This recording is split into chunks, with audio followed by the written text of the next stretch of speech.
ഇറാന്റെ ആണവായുധ പദ്ധതികളുമായി ബന്ധപ്പെട്ട ചർച്ചകൾ പുരോഗമിക്കുന്നതിനിടെയാണ് ഇസ്രയേലി സൈനിക നീക്കങ്ങളും ഉദ്യോഗസ്ഥരുടെ സംഭാഷണങ്ങൾ ചോർത്തിയും അടക്കം ലഭിച്ച വിവരങ്ങളിൽ നിന്ന് ഇറാന്റെ ആണവായുധ നിർമ്മാണ കേന്ദ്രങ്ങൾ ആക്രമിക്കാൻ ഇസ്രയേൽ ഒരുങ്ങുന്നുവെന്ന വാർത്ത CNN അടക്കമുള്ള മാധ്യമങ്ങൾ പുറത്തുവിട്ടത്.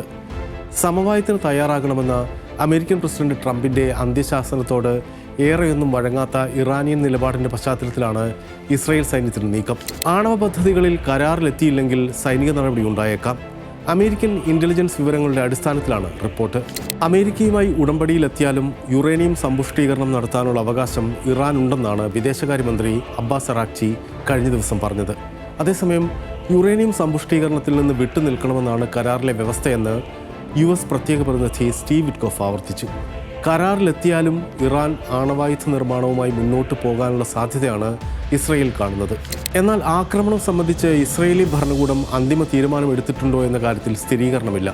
വ്യോമാക്രമണത്തിനുള്ള തയ്യാറെടുപ്പുകളും സൈനികാഭ്യാസങ്ങളും പൂർത്തിയാക്കിയതായാണ് അമേരിക്കൻ ഇന്റലിജൻസിന് ലഭ്യമായ വിവരം. എല്ലാ ഇസ്രയേൽ വിരുദ്ധ ഇസ്ലാമിസ്റ്റ് സംഘടനകൾക്കും ഇറാന്റെ നേതൃത്വവും പിന്തുണയുമാണുള്ളതെന്ന് എല്ലാവർക്കും അറിയാം. ഒക്ടോബർ 7 ആക്രമണത്തിന് പിന്നാലെയുണ്ടായ യുദ്ധത്തിൽ ഇറാൻ ചരിത്രത്തിലാദ്യമായി സ്വന്തം മണ്ണിൽ നിന്ന് ഇസ്രയേലിലേക്ക് മിസൈലുകളും തൊടുത്തിരുന്നു. ഹമാസിനും ഹെസ്ബുള്ളയ്ക്കും ഹൂത്തികൾക്കും ബഷാർ അൽ അസദിന്റെ സിറിയയ്ക്കും പിന്നാലെ ഇറാനെ ഡീൽ ചെയ്യുമെന്നത് ബെഞ്ചമിൻ നെതന്യാഹുവിന്റെ പ്രഖ്യാപിത ലക്ഷ്യവുമാണ്. സിറിയയിലേതുപോലെ രാഷ്ട്രീയമായ നീക്കമാണ് ഇറാനിലും ഇസ്രയേൽ ലക്ഷ്യമിട്ടതെന്നത് പല ഘട്ടങ്ങളിലായി നെതന്യാഹുവിന്റെ പ്രസ്താവനകളിൽ നിന്ന് വ്യക്തവുമായിരുന്നു. ഇറാനിൽ ഭരണമാറ്റം പ്രതീക്ഷിക്കുന്നതിലും വേഗം ഉണ്ടാവുമെന്നായിരുന്നു ഇസ്രയേലി പ്രധാനമന്ത്രി 2024 സെപ്റ്റംബറിൽ പറഞ്ഞത്. ലെബനനിൽ ഹെസ്ബുള്ള മേധാവി ഹസൻ നസറുള്ള കൊല്ലപ്പെട്ട് 2 ദിവസം കഴിഞ്ഞാണ് വീഡിയോ സന്ദേശത്തിൽ നെതന്യാഹു ഇത് പറഞ്ഞത്. ഇറാനിയൻ ജനതയെ അഭിസംബോധന ചെയ്തുകൊണ്ടായിരുന്നു പ്രസംഗം.